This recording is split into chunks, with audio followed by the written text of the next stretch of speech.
probably will be seeing a reincarnation ng Nokia Music inside this one, si Nubia Music Pro.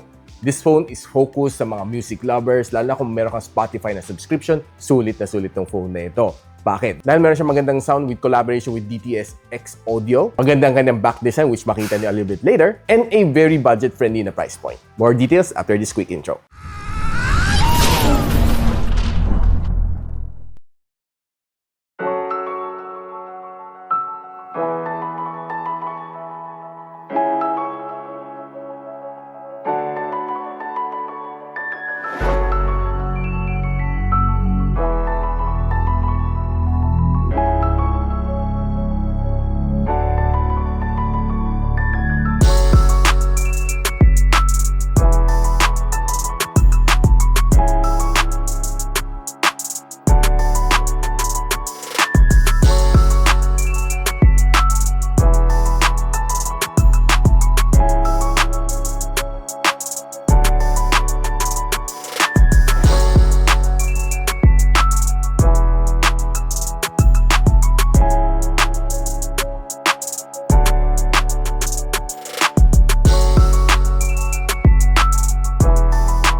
So yung nakita niyong unboxing package na ginawa natin is exclusively para sa mga influencer and mga tech reviewer. Pero pag binili mo tong phone na ito, hindi kasama yung mga accessories. And itong Nubia Music Pro na may 4 gigs of RAM and 128 gigs of storage will be priced at 4,299 and ang kanyang early bird rate will be at 3,780 pesos. More details on the description box below or just simply click the product link para makuha niyo yung official price and hindi kayo ma-scam.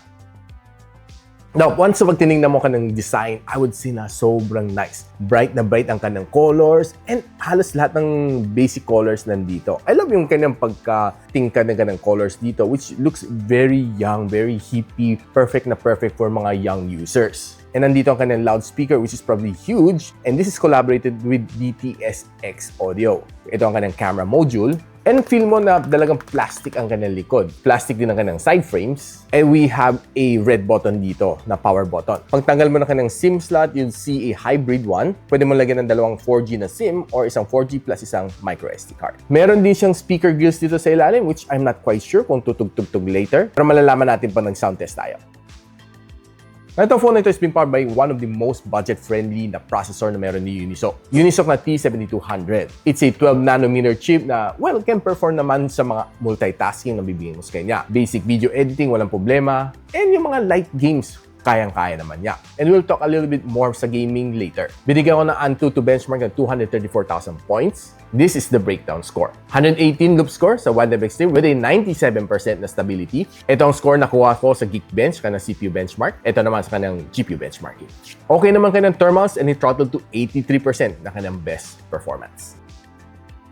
Now, kanyang battery is still the same sa Nubia Music which significantly wala naman naging improvements kanya. Still the same 5,000 mAh and supporting 10 watts sa charging which I think could have been better sa kanyang charging. Maybe a 18 watts could have been better kasi medyo mabagal nga mag-charge if you're using just a 10 watts na charger. 10 watts din ang support niya so wala kang choice kundi gumamit lang ng 10 watts na charger. Kahit gamitan mo pa ng 25 watts, it's still 10 watts pa rin. So charging from 0 to 100 takes you around mga near 2 hours to complete the full charging cycle which is for me medyo matagal. Pero one thing to like naman dito sa phone na ito, kung ginagamit mo siya as your daily driver, kayang-kaya naman magtagal ng one whole day. Basta wala namang heavy gaming and hindi ka naman buong araw na nagtitake ng photo and video, I think one whole day is okay. And nung sinalang ko to sa PC Mark na battery stress test, under 50% brightness and 60Hz na screen refresh rate, nakakuha ko ng 15 hours na screen on time. For me, not bad ang kanyang battery endurance.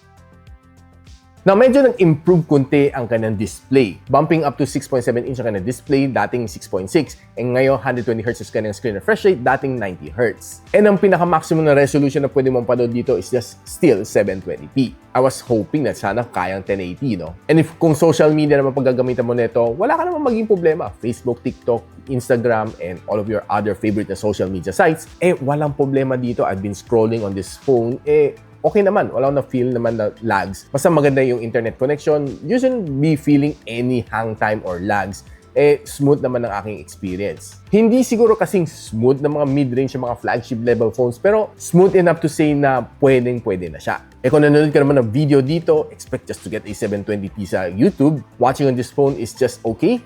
Don't expect too much kasi hindi naman din siya AMOLED display. Pero watching videos on this one is definitely decent. Now, since sinabi ko sa inyo kanina, meron kang isang malaking speaker dito, and there's still another speaker gills dito. I-check natin right now kung gaano kalakas ang kanyang sounds and kung meron nga bang isang sumalabas dito sa ilalim. And bago natin simulan, pakita ko sa inyo, meron siyang volume booster dito. Yan ang sabi na dito.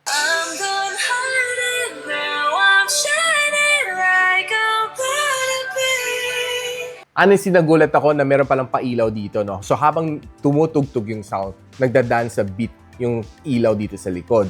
And another thing is, malakas ang kanyang sounds. Pwede niya i-match yung mga flagship level phones or a little bit louder than yung mga flagship level phones. And kung tatanungin mo sa akin kung may tugtog din dito sa ilalim, yes, meron din siyang sound sumalabas. Sound tripping on this one? No question asked. Goods. So I did play 2 titles dito ng game. Alam naman natin, this is just a very basic na phone. Pero I played Call of Duty Mobile and Honor of Kings. Pagdating sa Call of Duty Mobile, I would say na medyo hirap siya konti. There are times na pag tumatakbo ka or nagsiswing ka ng left and right, medyo nabibitin ako. Probably medyo hindi masyado responsive sa Call of Duty Mobile. Lalo ako nagsiswing ako ng left and right, parang nabibitin ako. There are times na parang naiiwan ako to the point na parang you should probably lower down yung graphical settings to play a little bit better. Kasi sinagad ko rin sa kaya niya, no? Overall, the gameplay is just okay, not really that good. Medyo mediocre para sa akin kasi this is not really meant for gaming. Pero kung i-lower down mga graphical settings, just might be a little bit better, I would say. So, conclusion ng Call of Duty Mobile, medyo hirap maglaro dito. And pinakamainit na inabot ko after 30 minutes of gameplay, 39 degrees Celsius. Pagdating sa Honor of King, it's a little bit better compared sa Call of Duty Mobile. Sinet ko rin naman sa graphical settings na medyo lowered, no, based sa recommendation ni Honor of Kings. Now, the gameplay was okay, touch response was okay, and probably masasabi ko there's a little lag, hindi naman natin maiwasan dahil sa ganung chipset. Pero pinaka-takeaway dito is magandang sound, definitely. And pinaka-mainin na inabot is around mga 40 to 41 degrees Celsius after 30 minutes of gameplay. Now, pagdating naman sa camera, this one packs in together with a 50MP na main camera sensor which can let you shoot up to 1080p and 30fps. And ang kanyang harap is a 5MP which can also shoot you up to 1080p and 30fps. Now guys, quickly check lang natin yung camera performance nitong Nubia Music Pro. Is it good? Is it bad? At sub 3,000 pesos, starting off syempre of course with some of the outdoor shots na nakuha natin. Taking a look at this calamansi looking like fruit, masasabi ko na, well, not so bad. Yung mga details niya are preserved. Though, pansin ko, it's a little bit overexposed compared sa ibang camera na nagagamit natin. Probably, it's because of yung kanyang lower resolution na pag-capture. But pag hindi mo siya zoom, masasabi mo na, uy, not bad, pwede na. No? Hindi na sinasabi ko na pwede na siya at its price point. Now, itong flower na ito, yung sinasabi ko it's a little bit overexposed, medyo mas maputi siya compared sa ibang camera na nagamit natin taking the same shot. Itong pag-zoom mo dito sa kanyang core, yan, makita mo na medyo soft siya. But the color green, yeah, medyo mas lighter siya compared sa iba. This one also said na medyo mas lighter ang kanyang color. Parang medyo na out of focus din siya. Or siguro medyo mas softer. Pero pagdating naman dito sa bato na ito, this is probably one of the comparison na laging ginagamit. No? Parang meron akong benchmarking na tinitingnan. Not bad yung details na dito. I would say, siguro a little bit less sharper than mga phones and mga 10,000 pesos. Pero yung kanyang background blur sa likod is kakamdaman lang. And taking this shot ain't that bad at all. Pati itong rose fund na ito, at first akala ko mahirap siguro mag-focus using this camera kasi mura nga lang siya. Pero to my surprise no, isang slap lang, nag-focus siya dito sa rose bud na ito, which sometimes yung mga phones at this price point might have a little bit difficulty taking the shot. Equally said din dito, at bad din nakuha ko dito, though medyo mas pale konti itong flower na ito. But overall not so bad. Kita mo mga decals niya. And itong purple na ito, medyo mas wash out kunti. And okay looking like flat. Not bad, no? And itong greens na ito, I would say na not pretty bad, pero parang medyo na blend in yung color nitong CD na ito pag hindi mo siya zoom in. Now, if you go indoor, well, yeah, sabi ko siya, medyo mas namumuti siya. And soft siya, no? Tingnan niyo itong cake na ito. Soft na siya, pati itong drinks na ito, no? It's just a very quick, simple snap. Very soft ang kanyang photo. Pero dito, on the contrary, sharp naman siya. Kung tinignan mo itong logo na ito, zoom mo siya, buo naman siya. Wala akong naging problema dito. And not so bad, dito ka na polka background blurring dito. Kahit itong painting na ito, looks quite good. Not bad siya po, its price point, I would say. And some product shot, it's looking good. Ito, okay din ang pagka-focus niya. Medyo namumutingan talaga yung napansin ko, pati itong shot na ito. Could have been greener. And itong mga product shot na ito, just average, nothing special. And itong mga beans na ito, pag zoom mo, makita mo soft na talaga siya. Now, if you try to use yung kanyang zoom, this is a normal shot, and this is a 2x zoom shot. Very clear pa rin mga words after 2x zooming. And if you take a look naman sa front-facing camera, to my surprise, not bad naman siya pag hindi mo siya zoom. Pero pag zoom mo siya, makita mo soft na siya. Equally said din some of this outer shot na nakuha natin. Soft din siya. Once you zoom it in, lalo ko medyo mas low light, no? Pag natin sa indoor, ayan, makita mo talaga pixelated and of course, grainy na siya. Kasi of course, you don't expect too much from this camera. Tingnan mo to, masyadong pixelated, walang details. Yan mga indoor shot na nakuha natin. Now, using the front-facing camera, well, not so bad no, pero medyo soft nga lang siya. You probably wouldn't use this phone for vlogging using this front-facing camera kasi quality niya is just really so.